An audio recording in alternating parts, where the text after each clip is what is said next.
Halo, berjumpa lagi di dunia novel. Kali ini kita akan melanjutkan volume 10 dari Martial God Asura.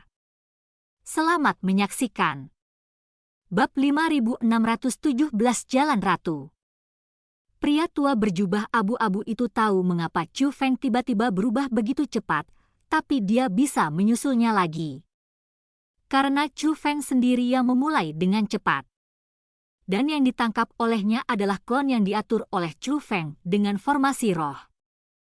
Pada saat Chu Feng menghilang, tubuh utama bersembunyi dan menggunakan klon untuk memikatnya ke dalam formasi pembunuhan. Bahkan aura yang ditinggalkan oleh Chu Feng disengaja, hanya karena dia takut dia tidak akan bisa mengejar ketinggalan. Adapun tubuh Chu Feng disembunyikan. Tetapi bahkan jika disembunyikan, Chu Feng bersembunyi di tempat yang baru saja dia lewati. Tapi kepekaannya sangat kuat, bagaimana dia bisa melewati Chu Feng tanpa menemukannya? Disinilah dia tidak bisa dipercaya. Tapi tepat ketika lelaki tua berjubah abu-abu itu sangat bingung, susunan pembunuhan itu sepenuhnya diaktifkan. Ledakan. Dalam sekejap, cahaya bersinar di mana-mana, dan bahkan melalui penghalang, orang masih bisa merasakan bahwa kekuatan yang sangat menakutkan sedang meraung dan mendatangkan malapetaka di dalam penghalang. Biasanya, kekuatan formasi bisa langsung membunuh lelaki tua berjubah abu-abu itu. Tapi dia tidak mati, karena kekuatan penghalang yang kuat meluap dari tubuhnya dan melawan kekuatan pembunuh. Tua ketujuh, apa yang terjadi? Meskipun dia tidak bisa melihat situasi spesifiknya, Chu Feng bisa mendengar suara baru muncul dari formasi pembunuhan. Itu bukan suara anak kedua Xiantu, tapi anak lain. Tapi yang pasti juga harus anggota Xiantu. Bocah itu terlalu licik, aku dibawa ke barisan pembunuhan olehnya, kata lelaki tua berjubah abu-abu itu. Dan dari percakapan keduanya, dapat dibuktikan bahwa tebakan Chu Feng benar, lelaki tua berjubah abu-abu ini memang putra ketujuh Xiantu. Berhentilah bicara, cepat dan kerahkan token penjaga yang diberikan kakak kepadamu, dan kerahkan formasi penjaga dengan seluruh kekuatanmu. Dalam formasi pembunuhan, kata suara lain. Segera, penghalang menghilang, dan kekuatan membunuh berhenti. Chu Feng, hati-hati. Dia seharusnya tidak mati, kata Nyonya Ratu. Aku tahu, tapi aku akan membiarkannya mati.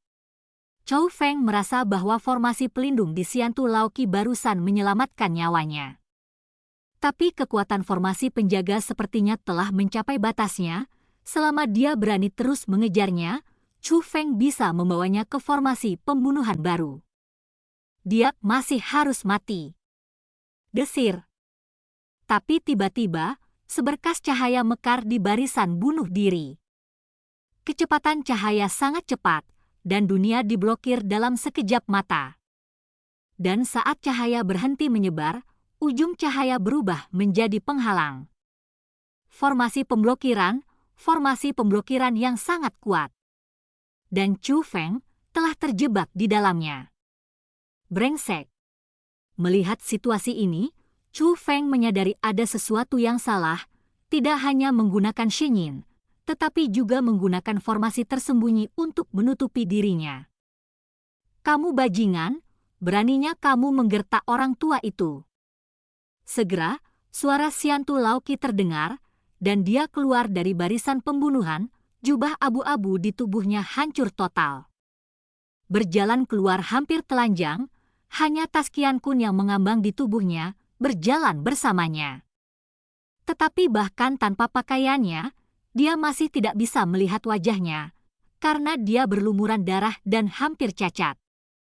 Meski lolos dari malapetaka dengan mengandalkan formasi penjaga, dia juga terluka parah. Tetapi karena ini, niat membunuhnya saat ini jauh lebih menakutkan dari sebelumnya. Tapi Chu Feng tidak panik, meski formasi ini menghalangi dunia. Dengan sarana Chu Feng, dia merasa bahwa Xiantu Laoqi ini tidak akan dapat menemukan dirinya sendiri. Ledakan.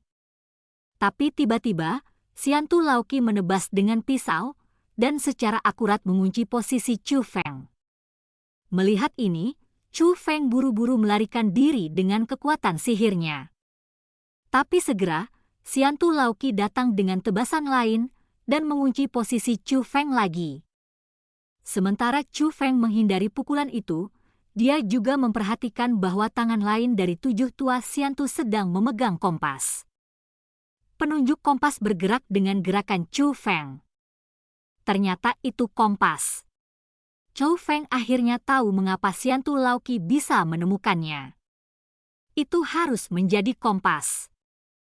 Pasti ada bekas di tubuhku. Kapan itu hilang? Apakah itu murid putra kedua Xiantu? Pada saat ini, Chu Feng dengan hati-hati memeriksa tubuhnya, tetapi dia tidak dapat menemukan tandanya sama sekali. Tetapi jika pihak lain dapat mengunci dirinya sendiri melalui kompas, itu pasti karena dia memiliki tanda di tubuhnya, jika tidak maka tidak masuk akal. Sepertinya Xiantu benar-benar tidak boleh diremehkan. Meski lawannya hanya Xiantu Laoqi, dan kultivasinya memang tidak kuat, harta yang dia keluarkan tidaklah sederhana. Pertama, kompas dapat melacak Chu Feng, dan terlebih lagi, ada penghalang yang menghalangi Chu Feng.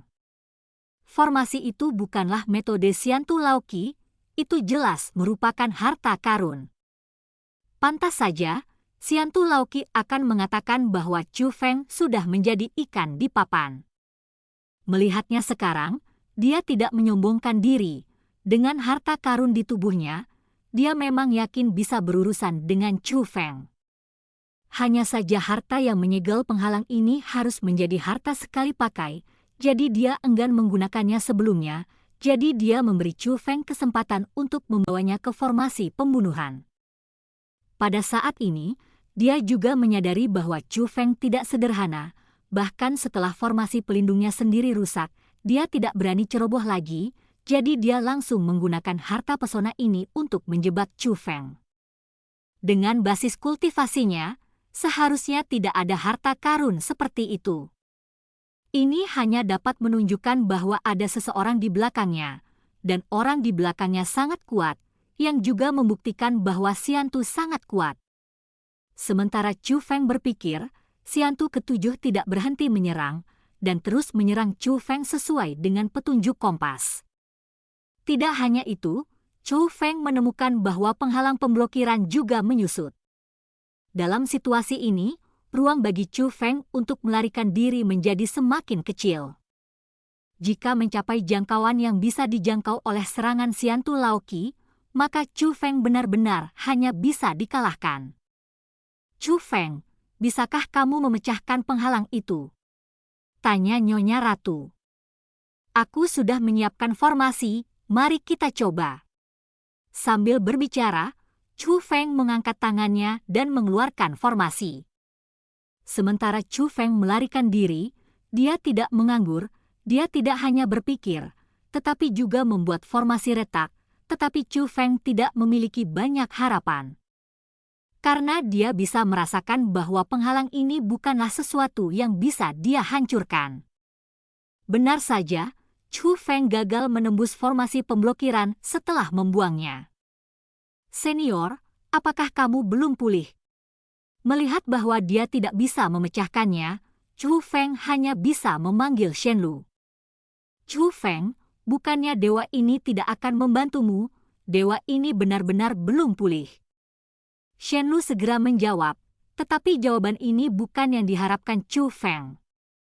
Tidak masalah senior, aku tidak akan mati di tangannya. Hanya saja terlalu boros untuk menggunakannya padanya. Chu Feng menghela nafas. Dia tahu bahwa dia tidak bisa mati, lagi pula, dia masih memiliki formasi pelindung ayahnya. Hanya saja formasi wali yang begitu kuat dipaksa keluar oleh setengah dewa, Chu Feng juga sangat tidak rela. Namun sejauh ini, sepertinya tidak ada jalan keluar. Tapi ketika Chu Feng tidak berdaya, suara Nyonya Ratu tiba-tiba terdengar. Chu Feng, kamu tidak harus menangkapnya tanpa perlawanan. ratu ini masih punya cara. Dan cerita pun berakhir. Sampai jumpa berikutnya di cerita dunia novel.